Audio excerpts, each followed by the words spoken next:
के दिन जो किया था पौधा को काटा, कई गट्ठे गन्ने रखे थे उसके ऊपर पौधा, उसके बाद में कई फीट जमीन कट गई। तो तलवार से कटने के कारण उसका तवा का उद्गम स्थल यहाँ से माना जाता है। यहाँ पर हाँ झिरिया यहाँ पे था, बहुत प्राचीन पुराना, जहाँ नहा करके गए थे और जो नहीं किए थे। और ये कछुआ कछवी मतलब इसको इस टाइप से बताते हैं सर कि जैसे ये कनान नदी मिलने जाती थी तो सुबह हो गई, मतलब एक जला हुआ भुजा हुआ मुर्गा ने बांग दिया, सुबह हो गई तो वो यहीं के यहीं रुक गए, ऐसा लोग बताते थे। कछुआ कछवी बोलते हैं ना? इसको कछुआ कछवी बोलते हैं। जी जी। ये तावा और रेवा नदी के नाम है क्या? कावा तावा रेवा। हाँ आपको दिए थे ना। हाँ तो ये तावा रेवा दोनों, एक तावा ये रेवा तावा ये है। तो ये आगे आगे चलते हुआ तो वो उनको जला वाला मुर्गा ने कहीं बांध दिया तो वो यहीं पे स्थापित हो गए। तो अगर समय रहता तो हो सके ज्यादा दूर नहीं सर, यहाँ आधा किलोमीटर भी नहीं है कन्हान नदी। ये कन्हान नदी यहाँ से उससे वो संपर्क करने नहीं हो पाया। तो ये आकार तो इसका ही है दादा, कछुआ का ही है। कछुआ है ना 10-8 का साल यहाँ से शायद दीवार रही है 10-6। देखिए अब की जो ईंट की साइज है वो अब की अलग है, 4 इंची है। ये प्राचीन है और यहाँ से हरियागढ़ का शुरू था, यानी यहाँ से वो गिर चुका है। मेन गेट था सर यहाँ। 1000 सालों का जो किला है यहाँ से गिर चुका है। ये ईंटें, ये ईंटें सबूत है। ठीक है, ये बता रही है ईंटें, और ईंटें बहुत चौड़ी हैं, जैसे कि हड़प्पा सभ्यता में मिली थी। हड़प्पा में जो मिली थी ना उत्खनन में, वो ही ईंट है। यानी ये लगभग किला हजारों साल के पहले का मेन गेट है। हरियागढ़ जो हमारा खंडा था राजा का था, जाटबा का, उसका ये प्रवेश द्वार। यहाँ पे अवशेष मिल रहे हैं, बाकी तो ध्वस्त हो गए। तो बाकी कुछ कैमरामैन जो कुछ भी आया ऐसा कुछ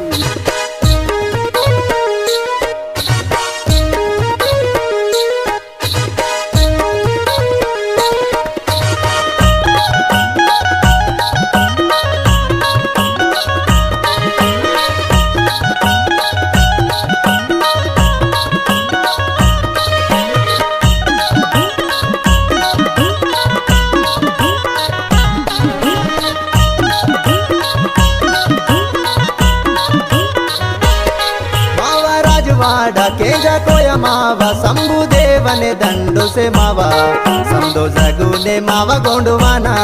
मावा राजवाड़ा केजा कोया मावा शंभुदेवने दंडो से मावा समदो जगुने मावा गोंडवाना, समदो जगुने मावा गोंडवाना। रेला रे रेला रेला रे रेला रेला रे रेला रे रेला रेला रेला रे रेला रे रेला रेला रेला रे रेला रेला रे रेला रेला रे रेला रे रेला रेला रेला रे रेला रे रेला रेला।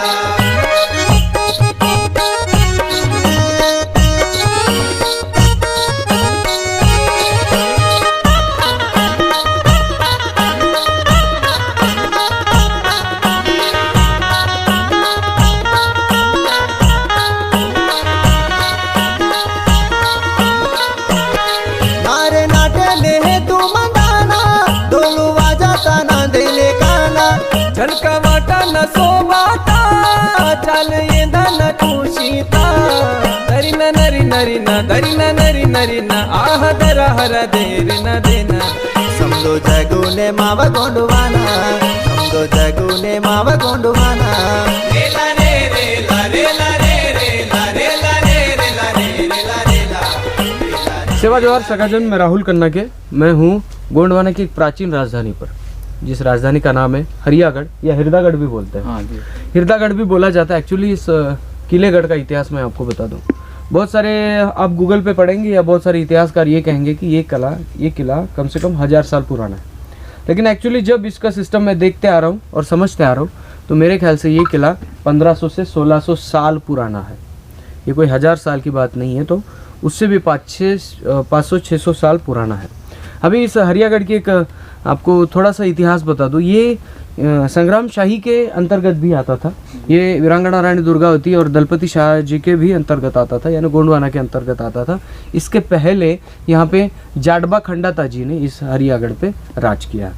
जाडबा खंडाता जी का जो उनका इतिहास है वो ये है कि गोंडवाना के वो पहले ऐसे राजा थे जिन्होंने लकड़ी की तलवार से अपने युद्ध लड़े हैं। लकड़ी की तलवार से उन्होंने बोदा काटा है। उनके बारे में एक और कथा कहानी आती है कि राजा ने यहाँ पे सभी को बता दिया था कि तलवार के एक वार में अगर जो आदमी बोदा काटेगा उसको राजवंश में लिया जाएगा। और वैसे ही हुआ। उस चैलेंज को स्वीकारते हुए जाडबा खंडाता जी ने अपने लकड़ी के तलवार से बोदा को एक ही वार में उसके सर को काट दिया था। तो ये जो चीज़ आपको नज़र आ रही है किंवदंतियों के अनुसार, लोक गाथाओं के अनुसार, इस चीज़ में हमें गोंडवाना की गणतंत्र पद्धति नज़र आती है। बहुत सारे राजाओं का इतिहास आप देख लीजिए, महाराष्ट्र से लेकर आप पूरे एमपी से लेकर आप यूपी तक चले जाइए, सभी राजाओं का बेटा ही राजा बनता है। लेकिन गोंडवाना में ऐसा नहीं है। शंभू का बेटा शंभू नहीं बना है। और यहाँ पे ये गणतंत्र व्यवस्था बता रही है कि जिसमें दम होता है वही राजा बनता है। तो जाडबा खंडाता जी ने जो चैलेंज लिया और चैलेंज को पूरा करके वो राजा बने थे। और यहीं से हरियागढ़ से फिर राजधानी शिफ्ट हुई है देवगढ़ में, और देवगढ़ के बाद बसा है इस देश का बड़ा शहर नागपुर, मेट्रो सिटी नागपुर। हमारे पुरखाओं ने ही बसाया था। तो ये खंडाता जी से ये शुरुआत होती है और बख्त बुलंदशाह उइके ने फिर देवगढ़ से ट्रांसफ़र होकर अपनी राजधानी को नागपुर में नाग नदी का नाम देकर वो नागपुर बनाया गया। और फिर नागपुर में बड़ा किला बनाकर बख्त बुलंदशाह जी ने, उइके गोत्र जी ने वहाँ पे नागपुर बसाया। तो नागपुर के इतिहास से हजारों साल पहले का इतिहास इस हरियागढ़ का है। लोगों की किंवदंती के अनुसार ये किला जो है, इस किले से एक बड़ी सुरंग निकलती है, जो सुरंग सीधा यहाँ से देवगढ़ से कनेक्टेड है। ये सुरंग किसी को भी अभी नहीं मिली है, शायद द्वार हम देख लेंगे, लेकिन वो अभी पूरी बुझ चुकी है। लेकिन यहाँ से बताया जाता है, जैसे कि मंडला में बताया जाता है कि इतनी बड़ी सुरंग थी मंडला के अंदर में कि घोड़े को लेकर जा सकते थे वो। कितनी बड़ी सुरंग होती होगी। तो ये गोंडवाना की प्राचीन टेक्नोलॉजी है। तो इस किले में जैसे हम प्रवेश करते हैं तो हमें मिलता है यहाँ पे एक पावन पवित्र स्थल, जिस स्थल का नाम है हमारी दाई चंडी दाई। गोंडवाना के हर एक किले में आपको मातृशक्ति यानी दाई शक्ति मिलती है। और दाई शक्ति इंगित क्या कर रही है ये भी आप देख लो। ये किसी पुराण ग्रंथों में नहीं मिलेगा। जिस पेड़ के नीचे ये पेंट आना है उस पेड़ को कोयनार या कोयलार बोला जाता है। ये कोयनार जो पत्ता है, ये इसकी साइज आप देखेंगे तो मातृशक्ति के स्तन की जैसे आती है। और इसलिए मातृशक्ति का पेड़ बोलकर गोंडवाना में इसको पूजा जाता है। जब कली दाई, कंकाली का नरुंग दाई हो जाता है तो बहुत सारे एरिया में कोयलार का पत्ता एक दूसरे को देने की प्रथा है। कोयलार का पत्ता बहुत सारी जगहों पे एक दूसरे को देते हैं, क्योंकि ये जो पेड़ है ये चंडी दाई और कलिया दाई को इंगित करता है, मातृशक्ति को। तो इसलिए नरुंग दाई हो जाने के बाद एक दूसरे को ये पत्ता देते हैं। लेकिन इसका भी एक नियम है कि कोवला जो पत्ता होता है उसको तोड़ा नहीं जाता। जो पत्ता बड़ा होता है और जिस पत्ते ने अपना पूरा लाइफ जी लिया, वो ऐसे ही पत्तों को तोड़ के एक दूसरे के साथ बांटा जाता है। तो ये जो मातृशक्ति को इंगित करने वाला गोंडवाना का महत्तम जो मरा है पेड़ है, उसके नीचे हमें चंडे दाई की स्थापना मिलती है। यहाँ पे जाडबा खंडाता जी और बाकी जितने भी गोंड राजाओं ने यहाँ पे शासन किया है, उन लोगों ने यहाँ पे उपासना की है। और ये वही स्थल है। किले निकल जाते हैं हजारों सालों से, उनका जो वजूद है वो ध्वस्त होने लगता है, लेकिन हमारे जो पेन कड़ा है वो जीवित रहते हैं हजारों सालों से। जैसे कि आप थोड़ा सा सामने आइए और बताइए कि आप कब से देख रहे हैं इस स्थल को? बचपन से ही देख रहे हैं इसको। तो कब यहाँ का गोंड समाज कब यहाँ पे गोंगो करता है? ये तो नवरात्रि में भी करता है सर जी, और नरुंगदाई में नरुंगदाई में भी करता है, और दशहरे के दिन भी करता है। और यहाँ पे पुजबन होता है जी। हाँ, तो हमारे किसी भी पेन कड़ा पे जाके नहीं होता, उसके आजू बाजू होता है, लेकिन होता है ना, होता है जी। ये तो हमारी प्राचीन परंपरा। हाँ, तो एक और सवाल, ये जो किला है ये गोंडवाना का है और पवित्र स्थल है, यहाँ पे चंडी दाई का ठिकान है जी। तो बाहरी समाज या बाहरी जो लोग हैं हमें गोंडवाना के वजूद को मिटाना चाहते हैं, क्या वो आने की कोशिश वगैरह करते हैं? करते हैं ना, लेकिन हम गांव वाले थोड़ा सा उसका विरोध करके और उनको ये करने नहीं देते हैं। थोड़ा साइलेंट कर दीजिए उसको। तो कोशिश करते हैं अभी, मतलब अपने स्तर से। चूँकि इस समय में दूसरी जो धर्म के लोग मानने वाले वो कोशिश में लगी है कि ऐसी चीजें हमको मिले और हम यहाँ स्पॉट पे बनाएं और इसका बिजनेस बनाएं। हाँ, हाँ, तो कहने का तात्पर्य ये कि अपना समाज यहाँ पे हमारा है। गांव वाले का, मेरा ही नहीं सर, गांव वालों का सभी का कहना है कि जब हमारे गढ़ में साक्षात चंडी देवी के स्थान है तो सबसे पहले महत्व इसको दिया जाए, हम इसी की उपासना करेंगे, यही पूरा गांव और अपने जो गोंडवाना नगरी को यही संभालेगी मात्र शक्ति को। तो बहुत बहुत सेवा जोहार आपका, आपने जानकारी दी और हमें चंडीदाई से मिलाया, हमारी पेन पुरखा से मिलाया, क्योंकि ये वो स्थल है दोस्तों जो हजारों सालों से चलता आ रहा है। और लोगों के ना, मेरे ख्याल से ये धर्मों के प्रकांड भी नहीं थे तब से ये स्थल है। तो इस स्थल को उसी नज़र से हमें देखना है। देखिए ये जो पेड़ होता है कि नहीं, पेड़ के नीचे हमारे पेन किस लिए होते हैं कि ये जो पेड़ है ये हमारे ज्ञान का टावर होता है। एक पेड़ की जड़ उस पेड़ से लगी है, उस पेड़ की जड़ उस पेड़ से लगी है, और ये सभी पेड़ एक दूसरे से पूरे धरती पर कनेक्ट है। तो इसलिए अगर हम एक पेड़ से कनेक्ट हो जाते हैं तो मानो हम धरती से कनेक्ट हो जाते हैं। बहुत सही। तो ये जो साइंटिफिक रीजन है, ये साइंटिफिक रीजन के साथ हम अपने पेन पुरखा को बिठाते हैं। तो यही काम हमारे हजारों वर्ष पूर्व जाडवा खंडाता जी ने किया है। तो उसको, उनके प्रतिमा को, उनके कार्य को बहुत बड़ा सलाम है, क्योंकि इस काल में तो नहीं, लेकिन जाडवा खंडाता जी के बाद ऐसा कोई राजा नहीं बना जिसने लकड़ी की तलवार को चलाया हो। लेकिन वो पहले राजा थे गोंडवाना में जिन्होंने लकड़ी की तलवार से अपना पूरा करियर लगाया। और लकड़ी की तलवार आज भी अगर आप देखना चाहते तो देवगढ़ में उनके समाधि स्थल पर लकड़ी की तलवार ही उनको रखी जाती है, उनके समाधि स्थल पर। तो कभी जाइए देवगढ़ तो उनके समाधि स्थल भी आपको मिल जाएगा। चंडी और अरे बेटा यहाँ पे जुड़ा ही है, देखो। इसलिए मैं बोल रहा हूँ अगर खुदाई होती है तो मेन इस किले की नींव मिल जाती है, स्ट्रक्चर, मेन स्ट्रक्चर मिल जाता है कि कैसा था इसका, जैसे पुरानी दीवारें। हाँ, हाथ घुमा के देखो तो जुड़ाई है, लग रही है क्या? देख कि पत्थर पे पत्थर रखे हैं। घुंबर की तरह नहीं, उसके नीचे में जुड़ाई है कि पत्थर पे पत्थर। ये इधर देखो, इधर ये दो पत्थर के बीच में देखो, ये क्या है? लग तो वैसे ही रही है, वो बाउंड्री करके। अरे बाबा इधर आ जाओ। चल हो गया था। ये जुलाई है, ये भी हाँ शुरू। चलिए। हाँ सगा जनो, एक्चुअली वो जैसे जुड़ाई मिली थी वहाँ पे प्राचीन, तो ये भी यहाँ पे एक चीज़ मिली है जो खाम होती कि नहीं, पिलर का वो भाग है जिसको ये बच गया है। बाकी मेरे ख्याल से वो पत्थरों से तो बना था, तो यहाँ से ना बहुत सारे पत्थर लोगों के द्वारा चुराए भी गए हैं। इसकी मैं प्रमाण दे सकता हूँ। हाँ, ये अभी न्यू जो है वो सिर्फ खाली बची हुई होगी। साबुत है। अगर आने वाले सालों में कुछ उत्खनन होता है आर्कियोलॉजी वाले के द्वारा, बहुत कुछ मिलने की संभावना है। स्ट्रक्चर मिल जाएगा इस किले का। लेकिन बोला जाता है कि इसमें पहले भी सफाई की गई है, तो बहुत सारी चीज़ें पहले ही गायब हो चुकी है। लास्ट तक क्या है, क्या देखेंगे? ये दिखता है। हाँ सगाजन, हरियागढ़ की वो, ये तो बाद में रखी गई, लेकिन ये प्राचीन वो दीवार है जिसके मैं बात कर रहा था। ये हजार नहीं, बहुत हजार साल पहले का भी है। 1500-1600 साल इस किले को हो गए हैं। तो ये देखिए यहाँ पे ये लगाया गया है बीच का। ये ईंटें आप देखिए। हाँ, ये ईंटें जो देख रहे हैं आप, ये मेरे ख्याल से 10 इंच तो होगा। 10 बाई 10 की है। 10 बाई 10 की नहीं होगी। हाँ, 10 बाई 8 की होगी, है ना? 10 बाई 8 की ईंट है। और यही ऐसी ईंट हमें हड़प्पा मोहनजोदारो में मिली। तो एक्चुअली वही काल, उसी काल के समरस में हम तो नहीं कहेंगे, बट जैसे यूज करते थे वैसे ही यहाँ पे मिले। जुड़ाई इसकी मतलब वो चूना और वो ये जुड़ाई का ये गिर रहा है, देखो ये गिर गया है। ये सीमेंट नहीं है, ये चूना और बेल है। चूना बेल मिट्टी का मिश्रण बना के यहाँ पे लगाया जाता है। तो ये एक नमूना है जिसको हम देख के थोड़ा प्रूफ कर सकते हैं।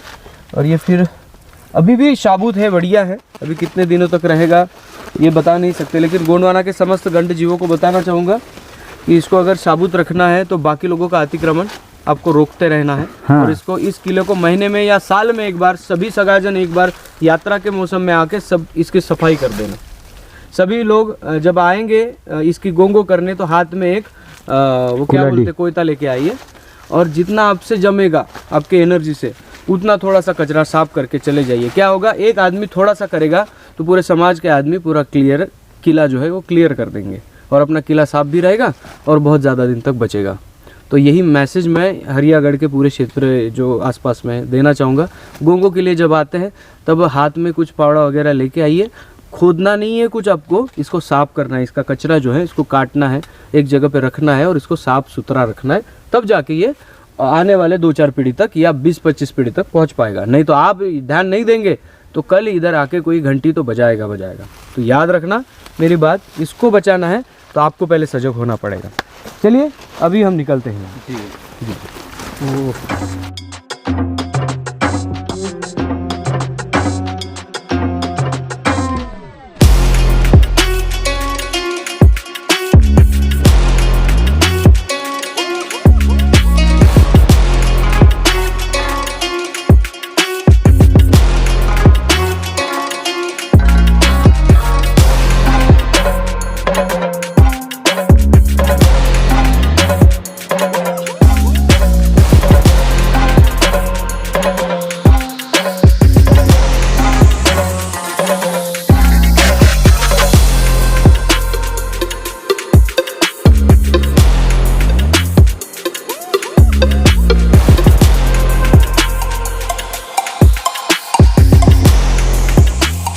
दोस्तों ये जो यहाँ पे ये जो स्थल आपको नज़र आ रहा है हज़ारों वर्ष पुराना है और ये गोंडवाना की टेक्नोलॉजी है जिसको हम समझ सकते हैं, देख सकते हैं, सीख सकते हैं। तो अभी फ़िलहाल भी ये बंद हो चुका है, अभी है कि नहीं, देवगढ़ पहुँचता है कि नहीं, ये सारी बातें आर्कियोलॉजी वाले पे डिपेंड करती है कि वो कैसे इसका रिसर्च करते हैं। लेकिन कहने का तात्पर्य ये है कि गोंड कला का स्थापत्य बहुत ही अनोखा और बहुत ही मजबूत होता है। तो इसलिए इस हरियागढ़ पे अगर कभी आइए तो आप शांति से इस पेनों को देख सकते हैं, इस स्थल को देख सकते हैं और ऊपर में हमारे गढ़कोट को देख सकते हैं। तो यहीं पे हम रुकते हैं और नीचे चले जाते हैं। यहाँ से नज़ारा थोड़ा कैमरामैन दिखा दीजिए यहाँ से कैसा नज़ारा आता है इस सुरंग से, क्योंकि ये जो नज़ारा है ये पूरा प्राकृतिक नज़ारा है जिससे गाँव जो है, गाँव के घर जो है हमें छोटे छोटे नज़र आ रहे हैं।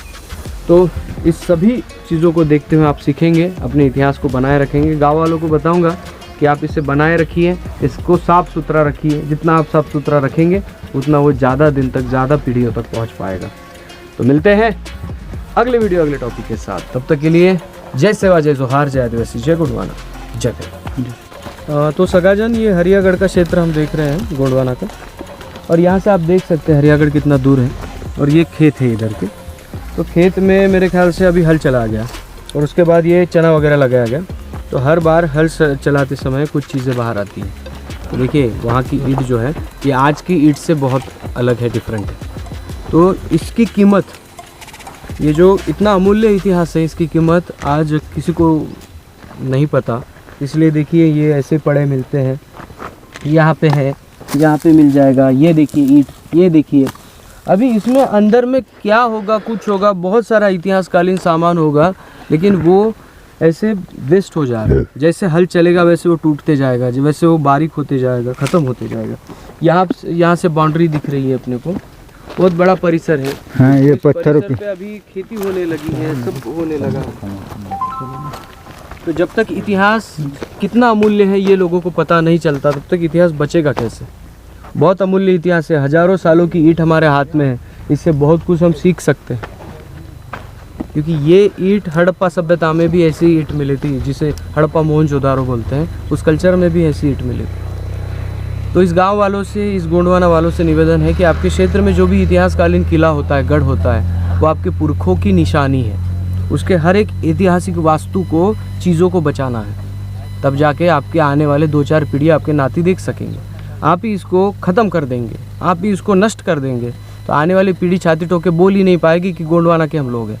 अरे इतिहास ही नहीं बचेगा तो क्या बताएंगे आप। तो इसके लिए ये अमूल्य चीज़ है जिसको बचाना है।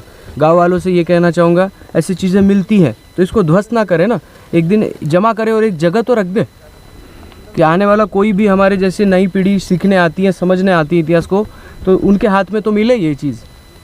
अगर ये चीज़ ऐसी रही यहाँ पे दूसरा साल हल चला तो ये भी टूट जाएगा। तो समझना बहुत ज़रूरी है कि हमारा इतिहास कितना प्राचीन है, तो इसको बचाना भी तो हमारी जिम्मेदारी है। तो सभी को कहना है कि ऐसे चीज़ों को संभालें, संजो के रखें और अपने तरीके से इस इतिहास को बचाने की कोशिश करें। ये गवर्नमेंट, ये किताबें आपके इतिहास को बचाने वाले नहीं है, अभी हमें अपने इतिहास को बचाना है। ये याद रखिए। तो चलिए इस वीडियो को यहीं पे ख़त्म करते हैं। इससे यही मैसेज दूंगा कि बहुत अमूल्य इतिहास है भैया, बचा रखिए इसको। चलिए, जय सर।